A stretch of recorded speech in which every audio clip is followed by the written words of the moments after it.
Salut et bienvenue sur Sa Balance Graph, c'est ton rendez-vous SEO du mois d'octobre pour développer et booster la visibilité de ton site e-commerce.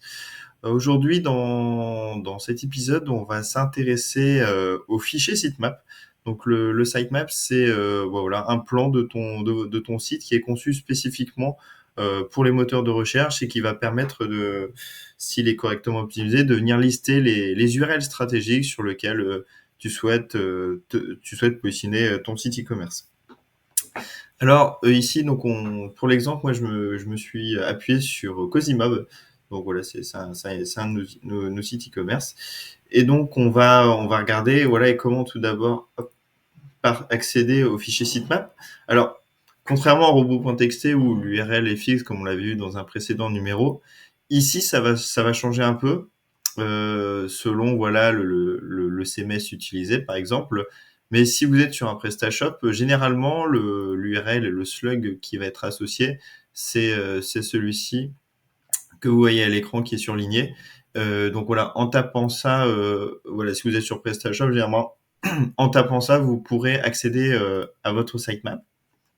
Voilà, le sitemap, voilà, sur PrestaShop notamment, se présente voilà, de cette manière-là.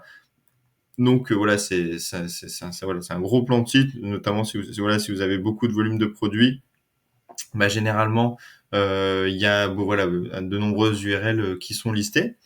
Et donc on va avoir plusieurs précaux qui vont être importantes à pousser. Et la première chose, je l'évoquais très rapidement, c'est de venir lister toutes les URL stratégiques, les URL importantes sur lesquelles vous souhaitez vous référencer, vous positionner dans les résultats de recherche de Google. Donc voilà, l'idée, c'est vraiment d'inclure uniquement ces pages principales-là dans la structure. Alors généralement, pour les e-commerce, on va venir inclure toutes les catégories de produits, toutes les fiches produits, les pages de marque associées, la page d'accueil, bien évidemment. On va dire c'est vraiment voilà les grosses typologies de pages que l'on va retrouver et qu'il est important de retrouver dans le sitemap. Après, voilà, il y a quelques pages et quelques cas spécifiques. C'est pas important bien de retrouver la page, nous contacter. Ensuite, ce qui va être intéressant, par contre, de venir retirer du sitemap, c'est toutes les pages toutes les pages de type mention légale, les politiques de confidentialité, les pages de panier, de connexion, tout ce qui est éléments de réassurance. Voilà, toutes ces pages-là sont peu pertinentes en termes de SEO. Elles vont avoir un intérêt en termes du UX, etc. Mais voilà, en SEO, je vous préconise de les retirer du sitemap. Et pour ce faire, pour les retirer, alors j'ai pris l'exemple de la politique de confidentialité de Cosimob. Pour retirer cette page du sitemap, en fait, vous allez devoir venir intervenir sur les méta-robots. Les balises méta-robots, donc ce sont des balises qui permettent d'indiquer aux robots Google notamment si ce contenu-là doit être affiché ou non dans les résultats de recherche. Bon, alors parfois, même si vous indiquez voilà, une mention no index, donc de ne pas afficher la page dans les SERP, parfois le contenu sera indexé malgré tout. Donc voilà, il y a tout, enfin c'est pas voilà, c'est malheureusement pas binaire. Google fait parfois sa petite vie de son côté, mais voilà, si on s'intéresse à la politique de confidentialité et qu'on regarde dans le code source, ici on voit au niveau de la balise MetaRobot, au niveau de l'indication qui est, on a une indication no index. Cette indication no index va du coup voilà, le fait de renseigner no index permettra de retirer du sitemap la politique de confidentialité.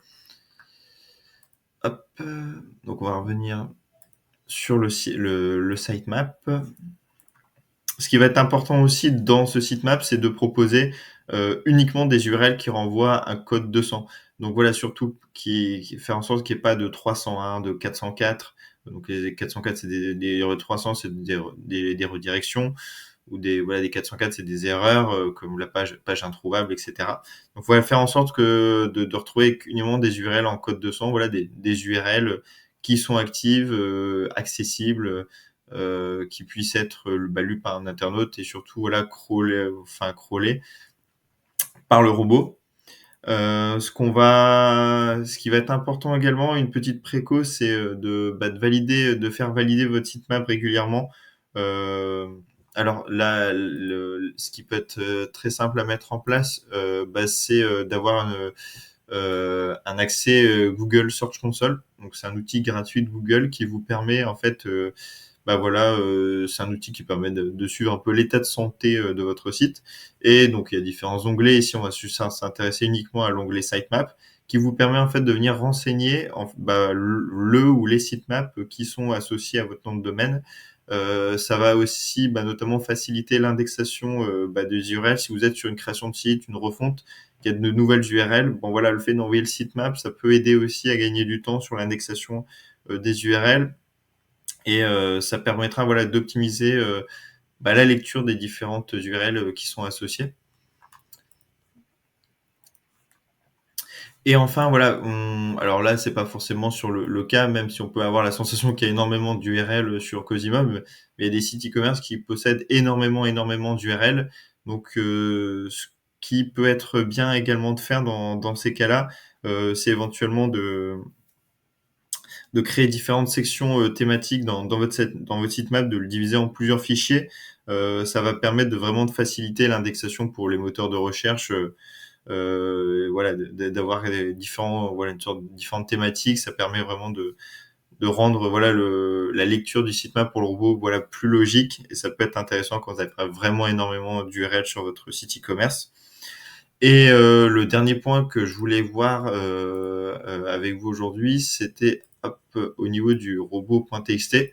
Ce qui peut être intéressant également, c'est de renseigner le ou les sitemaps qui sont associés dedans.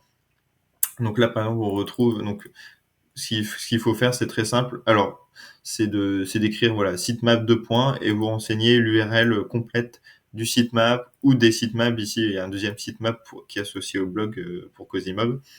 Voilà, comme le robot.txt, on le voyait dans une précédente vidéo, c'est le premier fichier qui va être lu par le robot. Voilà, le fait de tout de suite lui donner le lien du fichier sitemap, donc par effet ricochet de vos URL stratégiques, ça va permettre, voilà, d'optimiser, voilà, le crawl et la navigation du robot sur votre site, et de rendre, voilà, de la rendre la plus efficiente possible. Donc voilà pour mes quelques petites précos pour optimiser votre fichier sitemap. C'est vraiment un élément qui est hyper important à bien optimiser. Voilà, j'espère une nouvelle fois que cette petite vidéo vous aura intéressé, que vous aurez appris quelques petites choses. Et puis, je vous dis à très vite pour un nouveau numéro de Ça balance grave. Salut!